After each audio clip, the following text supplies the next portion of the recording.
네, 여러분 반갑습니다. 사랑하고 축복합니다. 우리 옆 사람하고 이렇게 인사해 볼까요? 사랑하고 축복합니다. 한 번씩 해주실까요? 사랑하고 축복합니다. 네. 네, 진심을 담아서 다시 한번 우리 마음을 담아서 한번 같이 인사해 볼게요. 시작. 사랑하고 축복합니다. 예, 사랑하고 축복합니다. 예. 여러분 진짜 사랑하시죠? 진짜 사랑하는 거 맞으시죠? 네.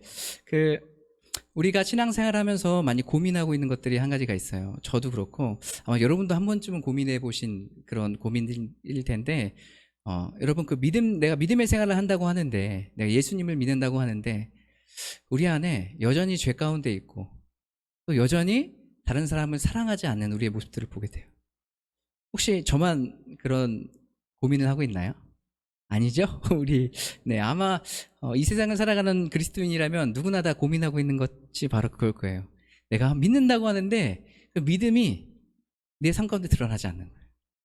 내가 믿는다고 하는데 다른 사람을 사랑하지 못하는 우리의 모습들을 보게 되고, 여전히 죄를 지으며 죄 가운데 빠져 있는 그런 모습들이 우리 안에 있는 것을 보게 돼요. 그러면서 내가 진짜 잘 믿고 있나? 라는 고민들에 막 빠지게 되죠. 이것이 정말 고민입니다. 그렇죠? 어떻게 해야 될까요? 어떻게 하면 이 고민에서 이 믿음이 우리가 이런 고민을 하지 않고 온전하게 드러나며 사랑하며 살아갈 수 있을까요? 그럼 어떻게 생각하십니까? 무엇이 답이라고 생각하세요? 그래서 오늘 이 믿음이 정말 어떤 믿음인지를 여러분과 같이 좀 나누려고 그래요. 우리가 막연하게 예수님 믿습니다 해서 이 믿음을 지금 얘기하는 건지, 아니면 믿음 안에는 또 다른 무엇인가가 있어서 우리가 그것을 놓치고 있기 때문에 우리가 믿음의 삶을 살아가지만, 믿는다고 하지만 우리의 삶 가운데 전혀 영향력이 나타나지 않고 사람들을 사랑하지 못하는 우리의 마음이 왜 생기는 건지, 이것들을 여러분과 같이 한번 나눠보려고 그래요. 제가 이번 주에 아내랑 잠깐 얘기하다가 차에서 무슨 얘기를 했냐면, 어떤 사람에 대한 얘기를 하다가 내가 그 사람 미워하는 마음이 막 있는 것을 보게 됐어요. 그러면서 제가 비판하더라고요. 판단하죠. 그러면 안 되지. 원래부터 그랬어? 하면서 제가 이런 막 이거 하면서 막 하고 있는데, 이야기를 하고 있는데, 아내가 옆에서 그러면 안 되지. 다 하나님의 부르심이 있고 막 이런 걸 얘기해 주더라고요. 그러면서 다시 생각은 했지만 여전히 제 안에 미워하는 마음이 있는 거예요. 그리고 이제 말씀 주셔서 말씀 묵상하면서 말씀을 준비하는데 그게 갑자기 딱 떠올랐어요. 내가 믿는다고 하는데, 내가 믿음의 사람이라고 하고 예수 그리스도 믿는다고 하는데 여전히 다른 사람을 미워하고 있는 마음. 하나님 어떻게 할까요? 그래서 오늘 제가 이 말씀을 여러분과 같이 나누려고 준비하면서 제가 그것을 깨달았어요. 믿음의 삶은 이거구나 라는 것을 알게 됐습니다. 그래서 여러분과 같이 나눌 텐데요, 오늘 이 요한일서는 요한이 작성했습니다. 요한이 이제 쓴 내용인데, 이 요한은 두 가지를 강조해요. 요한일서에서는 믿음과 사랑을 강조해요. 믿음과 사랑라고 얘기하면, 믿음은 믿음이고 사랑은 사랑이지라고 여러분 따르게 생각할 수도 있겠지만, 이 믿음과 사랑은 연결돼 있어요. 믿음이 있는데 사랑이 없다면 이 믿음에 무엇인가 문제가 생긴 거예요. 근데 사랑은 많아? 근데 믿음이 없어요? 이건 말이 안 되는 거예요. 왜냐하면 온전한 사랑은 하나님으로부터 오기 때문에, 그 하나님으로부터 오는 그 사랑이 없는데 어떻게 이웃을 사랑할 수 있겠습니까? 그렇게 할 수가 없어요. 그렇기 때문에 이 믿음과 사랑은 연결되어 있어요. 오늘 1절 말씀 한번 같이 보실까요? 1절 말씀 우리 다 같이 한번 읽어보겠습니다. 시작. 예수께서 그리스도이심을 믿는 자마다 하나님께로부터 난 자니, 또한 낳으신 이를 사랑하는 자마다 그에게서 난 자를 사랑하느니라. 오늘 말씀에 보니까 예수께서 그리스도이심을 믿는 자마다 하나님께로부터 난 자라고 이야기하고 있어요. 여러분 정말 예수님이 그리스도이신 거 믿으십니까? 믿는 자마다 뭐라고 얘기했어요? 하나님께로부터 난 자라고 얘기했어요. 근데 하나님께서 난 자들은 어떻게 해요? 맨 마지막에 보니까 사랑하느니라. 예수 그리스도 믿는 자들은 하나님으로부터 난 자들인데, 이 하나님으로부터 난 자들은 사랑을 하는 사람들인 거예요. 근데 우리는 왜 예수 그리스도를 믿는다고 하면서 왜 사랑이 잘 이렇게 실현되지 않고 구현되지 않나요? 우리 예수님 믿잖아요. 그렇죠? 믿고 따라가잖아요. 그렇게 해서 같이 예배도 준비하고 예배도 드리고 기도도 하고 말씀도 보고 묵상도 하잖아요. 그런데 왜 우리는 그 사랑이 온전하게 실현되지 않을까요? 우리 2절 말씀 한번 같이 보실까요?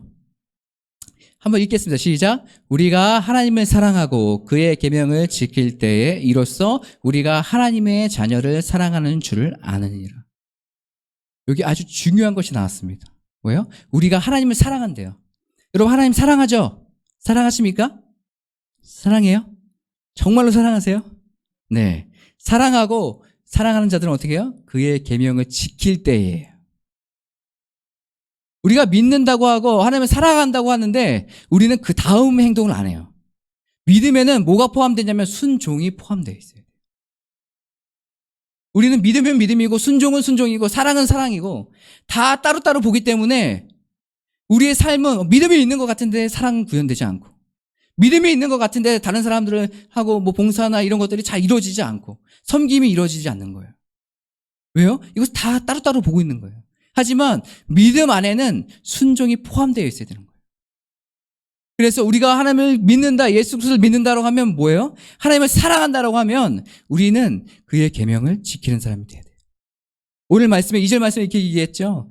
하나님을 사랑하고 그의 계명을 지킬 때에 뭐라고요? 이로써 우리가 하나님의 자녀를 사랑하는 줄을 안다라고 말하고 있는 거예요. 순종. 순종의 자리까지 가야 돼요. 우리의 믿음의 삶이 순종의 자리까지 가야 돼요. 우리가 말로만 사랑합니다, 사랑합니다 하면 여러분 그 사랑이 느껴져요? 우리는 근데 진짜로 사랑해서 그렇게 얘기할 수 있어요. 진짜로 사랑하니까 사랑해, 사랑해 얘기할 수 있잖아요. 그런데 사랑하는 사람이 요구했던 것들이 있는데 그 요구를 하나도 지키지 않아요. 그러면 상대방이 사랑한다라고 얘기하지만 이 사람이 나를 정말 사랑하는지 느낄까요? 느끼지 못할까요? 그 사랑에 대해서 의심하지 않겠습니까? 얘가 나 정말 사랑하는 거야. 제 아내가 있는데 아내가 정말 제가 아내 정말 사랑하거든요. 정말 사랑하는데 제가 입으로만 사랑해 사랑해 얘기하고 있다면 근데 아내를 하나도 안 도와주고 아내가 좋아하는 것도 하나도 안 하고 그냥 나만 내가 사랑에만 입으로 나불나불 거리고 있다면 여러분 그 사랑이 그 아내에게 느껴지겠습니까? 예전에 제가 그런 실수를 했단 말이에요. 지금도 가끔 그러지만 예전에 그런 실수를 했어요. 내가 사랑한다라고 고백하는데 전혀 뭐 도와주지 않고 그냥 내 삶만 살아가고 있는 제 모습을 보게 되는 거예요. 그러니까 문제가 발생하는 거예요. 사랑이 진짜 사랑이 맞는지 의심하기 시작하는 거예요. 여러분 하나님을 사랑한다면 그 계명을 지키는 사람이 돼야 돼요. 그래야 이로써 하나님의 자녀들을 사랑하는 줄 안다고 말씀하고 있잖아요. 우리 이 시간에 같이 3절 한번 같이 보실까요? 3절 우리 같이 읽어보겠습니다. 시작. 하나님을 사랑하는 것은 이것이니 우리가 그의 계명을 지키는 것이라. 그의 계명들은 무거운 것이 아니로되. 아멘. 하나님을 사랑하는 자는 그의 계명을 지키는 것이에요. 3절에도 동일하게 얘기하고 있죠. 하나님을 사랑해? 정말 예수님을 믿어? 그러면 그 계명을 지키며 살아가야 돼 라고 얘기하고 있는 거예요. 네가 믿음의 삶을 살아가고 있어? 근데 믿는다고 예수 그리스도를 믿는다고 하는 세상 가운데 날마다 이기며 살아가는 것이 아니라 믿음이면 이긴다고 말했는데 믿는데 왜 지는 거예요? 믿는데 왜 여전히 죄 가운데 있는 거예요? 믿는데 왜 사랑하지 않고 사랑이 나타나지 않아요? 그러니까 문제가 있는 거예요. 그 믿음에 순종이 빠졌기 때문에 그 얘기를 하는 거예요. 그래서 그 계명을 지키라고 말씀하고 있어요.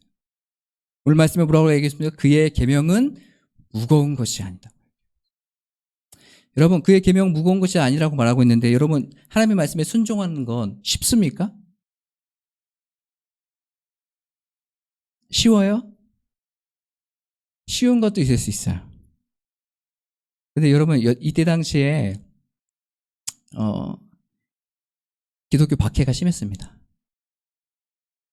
그래서 많은 사람들이 옥에 갇히고 매를 맞고 또 순교까지도 당했죠. 그들의 삶은 어땠을까요? 하나님 앞에 순종하는 삶을 살았을까요? 아니면 순종하지 않는 삶을 살았을까요? 믿음으로 순종하는 삶을 살았습니다. 그렇죠. 근데 그 계명들을 하나님의 말씀에 순종하는 것이 무거운 것인가요? 무거운 것이 아닌가요? 우리가 인간적으로 세상적인 눈을 바라봤을 때는 할 수 있겠어요? 내가 순종하면 뭔가 잘 돼야 될 것 같잖아요. 그래도 순종하면 하나님 내가 이 정도 순종했는데 나한테 좀 좋은 길도 열리고 세상이 말하는 복도 나한테도 좀 있고 뭐 성경에 보면은 요셉 같은 사람은 힘들고 어렵지만 하나님께서 복 주셔가지고 어떻게 해요? 총리까지 올라가게 하고 높게 올려가시잖아요. 이런 상황도 있는데 하나님 내가 순종하면 나에게도 이런 상황이 오는 거 아닙니까? 이렇게 말할 수도 있잖아요. 제가 이 순종 하나님의 계명을 지키며 살아가는 것 여기서 무거운 것이 아니다라고 얘기를 했는데 아무리 생각해도 이 당시에 살아갔던 사람들에게 있어서는 지금보다는 훨씬 더 무게감이 있는 것처럼 느껴지는 거예요. 이게 가능할까? 하나님의 말씀에 순종하는데 이렇게 무거운데 이게 맞는 얘기야? 어떻게 가벼울 수 있지? 왜 무겁지 않다라고 얘기할 수 있지? 순종했는데 매 맞고, 순종했는데 옥에 갇히고, 순종했는데 순교를 당하고 죽임을 당하는 것. 여러분 그게 쉬운 일입니까? 쉽지 않은 일이죠. 어려운 일이죠. 그럼에도 불구하고 순종했더니 순교를 당했어요. 여러분 이걸 어떻게 설명하실 거예요? 이것을 무겁지 않다라고 말할 수 있겠습니까? 이 사건과 이 일만 보면은 무거운 것 같아요. 그런데 우리가 시각을 좀 더 다르게 보고 우리가 현실을 바라본다면 그 무게는 오늘 이 말씀처럼 무거운 것이 아닐 수가 있어요. 어떻게 그게 가능할까요? 그 키워드는 사랑이 있습니다. 사랑. 제가 사랑하는 사람이 있으면 상식을 뛰어넘죠. 그렇죠? 상식을 뛰어넘게 행동을 합니다. 우리가 사랑하는 사람, 연애를 한 사람들은 다 알잖아요. 눈에 뭐가 씌었다 그래요? 콩깍지가 씌었다. 다른 사람은 다 아니라 그래도 내 사랑하는 여인은 세상에서 제일 이뻐. 다른 사람이 다 아니라고 해도 제일 사랑스러워요. 왜요? 사랑에는 그런 능력이 있는 거예요. 제가 아내랑 같이 교제했을 때 아내를 너무 사랑하죠. 아내가 한번 용인으로, 저희 집이 용인이었으니까 그때는 용인으로 놀러 온 적이 있어요. 그래서 이제 데려다 줘야 되는데 그때 당시에 천안에 살고 있었거든요. 그럼 보통 여러분 일반 사람들이라면 데려다 줄 때 어떻게 데려다 줍니까? 그 용인의 버스 터미널 정도 데려다 주고 자기가 많이 가면 그 정도고 아니면 아예 집 밖으로 나가자마자 잘가 다음에 보자 하고 문 그냥 닫아버리죠. 보통 우리의 삶이 이거 아닙니까? 근데 그때 당시에 천안으로 가려면 어떻게 가야 됐냐면 용인에서 신갈까지 나가 있어요. 지금 동백 조금 지나면 신갈이거든요. 신갈까지 나가서 거기에서 천안 가는 버스를 다시 타고 갈아서 타고 갔어야 됐어요. 그래서 제 아내를 사랑하니까 그래서 좀 더 같이 있고 싶으니까 근데 바래다 주고는 싶고 하니까 어떻게 제가 신갈까지 가기로 했어요. 그래서 신갈까지 제가 버스 타고 같이 꽁냥꽁냥 얘기하면서 이제 신갈까지 바래다 줬습니다. 그러면서 신갈까지 바래다 주고 잘가 하고 그냥 바로 가는 게 아니라 그 천안 가는 버스를 타는 거 봐야 될 거 아니에요. 그렇죠? 사랑하니까. 그래서 신갈 가는 버스를 이제 타는 거 바래주려고 이제 기다리고 있는데 버스가 왔어요. 버스가 왔는데 잘가 하고 이렇게 가야 되는데 보통 거기까지 데려다 주잖아요. 사랑하는 마음은 너무 크니까 그다음 어떻게 해요? 내가 이 버스 타고 천안까지 데려다 줄게. 이게 뭡니까? 그래서 그 버스 타고 천안까지 데려다 줬어요. 그리고 저는 이제 다시 버스 타고 혼자 또 용인까지 왔죠. 여러분 이게 무슨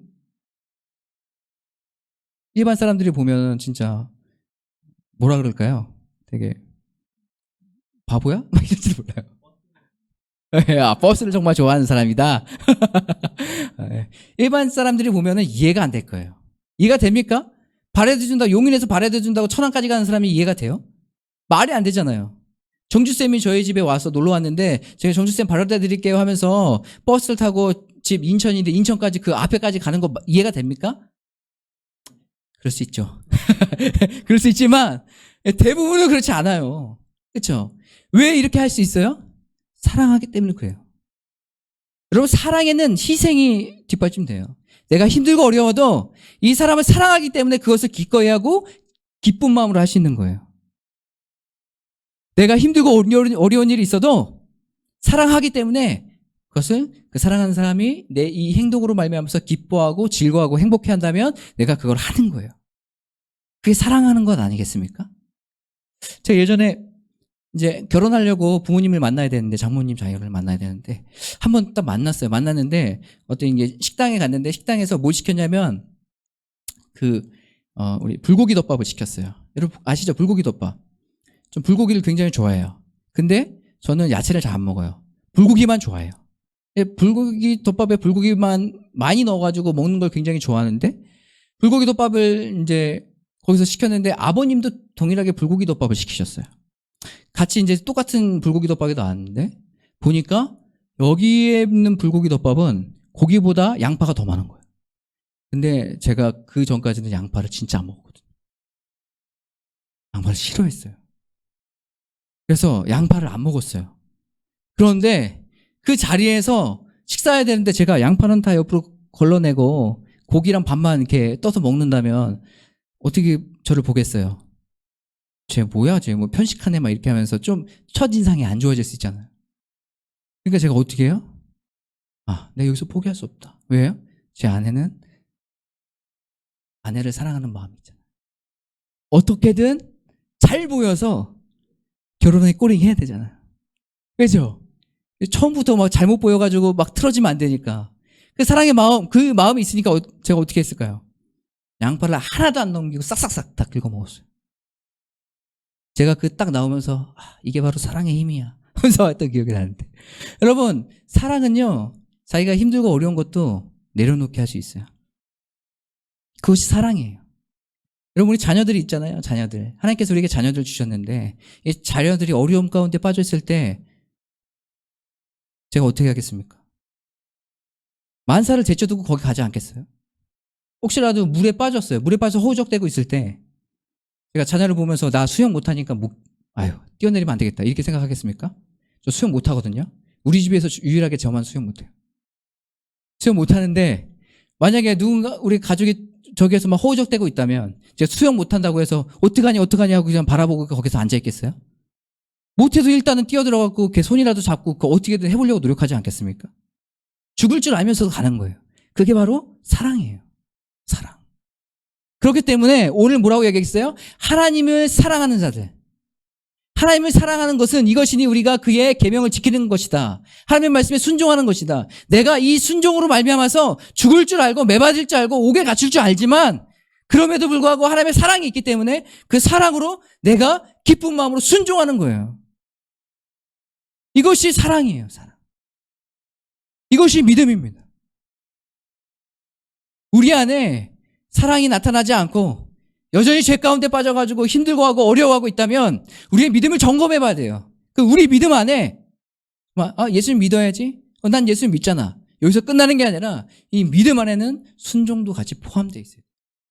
그래서 믿음, 사랑, 현실로 나타나고 있는 것은 중간에 순종이 껴 있습니다. 그래서 순종을 통해서 사랑이 나타나는 거예요. 순종을 통해서 은혜를 우리가 누리게 되는 거예요. 순종을 통해서 많은 사람들이 예수 그리스도를 알게 되는 거예요. 초대교회에 많은 사람들이 그렇게 순종함을 통해서 순교를 하고 옥에 갇히고 어려움을 겪었기 때문에 이 교회가 세워진 것 아닙니까?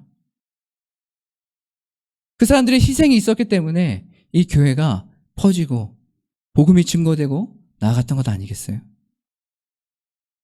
순종이 있었기 때문에 영향력이 있게 되는 것이에요. 우리의 믿음 안에는 순종이 있어요. 우리 4절 한번 같이 읽어보실까요? 4절 한번 읽겠습니다. 시작. 무릇 하나님께로부터 난 자마다 세상을 이기느니라. 세상을 이기는 승리는 이것이니 우리의 믿음이니라. 아멘. 세상을 이기는 믿음이 있어요. 이것이 우리의 믿음인데 이 믿음은 뭐까지 포함한다고요? 예수 그리스도를 믿는 것 안엔 순종도 같이 포함되어 있어요. 그러면서 오늘 말씀에 6절의 말씀 한번 같이 보실까요? 6절 이렇게 나와 있습니다. 우리 다 같이 한번 읽어볼게요. 시작. 이는 물과 피로 임하신 이시니 곧 예수 그리스도라. 물로만이 아니요 물과 피로 임하셨고 증언하는 이는 성령이시니 성령은 진리이시니라. 아멘. 오늘 이 믿음에 대해서 사랑에 대해서 설명하면서 오늘 예수 그리스도를 이야기하고 있습니다. 여러분 예수님은 어떤 분이세요? 하나님이세요. 하나님이신 그 예수 그리스도가 이 땅 가운데 오셨어요. 이것뿐만 아니라 어떻게 해요? 물로 그리고 피로 이야기하고 있습니다. 이 물은 뭘 얘기할까요? 세례를 이야기해요. 세례. 여러분, 예수님께서 세례 받으실 만한 사람입니까? 그 만한 사람? 필요한 사람입니까? 세례가? 아니에요. 그런 분 아니에요. 죄 없으신 분, 깨끗하고 정결하신 분, 하나님이신 그 예수님. 그 예수님께서 여러분 세례가 필요하세요? 아니에요. 근데 왜 세례를 받았어요? 하나님의 말씀에 순종한 거예요. 내가 온전히 인간으로 와서 인간의 삶을 살아가는 그 하나님이신 예수님. 그렇기 때문에 지금 뭐예요? 세례를 받는 걸로 순종하신 것이고요. 그럼 뭐예요? 피는 뭘까요? 십자가를 이야기해요. 예수께서 이 땅 가운데 오신 목적이 무엇입니까? 십자가를 지시려고 오셨잖아요. 피 흘리려고 오셨잖아요. 우리의 대속물이 되시기 위해서 이 땅 가운데 오셨어요. 그분이 바로 예수님이세요. 예수님은 이 땅 가운데 오신 이유는 하나님 앞에 순종하기 위해서 오셨어요. 그래서 누구든지 그 예수님이 그리스도이신 것을 믿는 자마다 세상을 이기는 것이에요. 넉넉히 이기는 거예요. 우리가 뭘 봐야 됩니까? 예수 그리스도의 오심과 죽으심과 부활하심, 이 안에 순종이 있다는 것을 반드시 기억하셔야 돼요. 그래서 우리의 온전한 믿음은 순종이 있다. 순종이 있어야 우리가 사랑할 수 있어요. 순종이 있어야 세상을 넉넉히 이기며 살아갈 수 있어요. 이것이 우리 삶인 거예요. 우리 이 시간에 8절 한 번만 다시 읽고 8절 한번 읽어보실까요? 시작. 성령과 물과 피라 또한 이 셋은 합하여 하나니라. 이 셋은 하나인 거예요. 성령께서 증언하세요. 하나님께서 친히 증언하시는 거예요. 얘는 내 사랑하는 아들이다 라는 것이. 그렇기 때문에 너희들은 누구든지 예수 그리스도를 믿는 자마다 구원받게 되고 세상을 이기는 삶을 살아갈 수 있는 거예요. 그 안에 무엇이 수반된다고요? 순종함이 수반된다. 이 순종함의 믿음이 우리를 승리케 하실 겁니다. 이 믿음을 통해서 하나님께서 우리의 삶 가운데 역사하시고 우리는 우리가 처음에 고민했던 것, 왜 우리 믿는데 왜 사랑하지 않지? 왜 믿는데 다 여전히 미워하고 그렇지? 믿음이, 순종이 있어야 돼요. 우리가 따뜻한 아침으로 매일 아침마다 묵상하고 같이 예배드리잖아요. 여러분, 그 예배에서 그 예배로 끝나면 안 됩니다. 묵상이 묵상으로 끝나면 안 돼요. 그렇지. 말씀 깨달았어요. 서로 사랑하라고, 이웃을 용서하며 살아가라고, 하나님 오늘 이 말씀, 좋은 말씀 주셔서 감사합니다 하고 그것을 그 말씀에 순종하지 않고 그대로 그냥 거기서 끝나고 그냥 있다면 우리의 삶에는 이런 선한 영향력, 사랑할 수 있는 마음, 이런 것들이 나타나지 않는 거예요. 순종까지 가야 그 일들이 나타나는 거예요. 그렇다면 여러분, 우리가 매일의 말씀에 순종하고 따라가며 살아가실 때 하나님이 우리에게 사랑을 베풀어 주시고 사랑할 수 있는 능력을 허락하시는 것을 믿으시기 바랍니다. 그래서 순종하며 살아가세요. 우리 시간에 같이 찬양을 기도할까요? 이 당시에 그리스도인들에게 이단이 발생했는데 어떤 이단이 발생했냐면 영지주의라는 이단이 발생했어요. 이 영지주의자들은 육은 악하고 영은 선하다라는 이론적인 사상을 갖고 있는 사람들입니다. 그래서 영적인 거에만 계속 집중했어요. 그러니까 어느 순간 영적인 것에 집중하니까 말씀이 등한시되기 시작하고 더 자기가 경험한 거를 더 우선시 생각했습니다. 그렇기 때문에 이런 사람들을 더 심하게 하면 어떤 사람들이냐면 신비주의자들 이렇게 얘기해요. 근데 이들이 사람들이 외적으로 바라봤을 때는 믿음이 좋은 사람들 같았어요. 근데 이 사람들에게 빠져있는 것 한 가지가 있다면 그것은 사랑이었어요. 사랑. 하나님의 말씀에 순종하면서 살아가는 그 사랑, 이웃을 사랑하는 그 사랑. 믿음은 좋은 것 같지만 사랑이 나타나지 않으면 그 믿음의 생활은 그리스도인의 삶이라고 이야기할 수 없는 거예요. 우리가 하나님의 말씀을 붙잡고 주님 안에 거하는 것 중요하죠. 그렇다면 그 거해서 하나님께서 우리에게 말씀하신 것들을 깨달은 것을 순종하며 살아가는 것, 여기까지 가야 믿음의 신앙생활이라고 할 수 있어요. 우리 따뜻한 교회 모든 성도들이 이 믿음의 삶을 살아가길 소망합니다.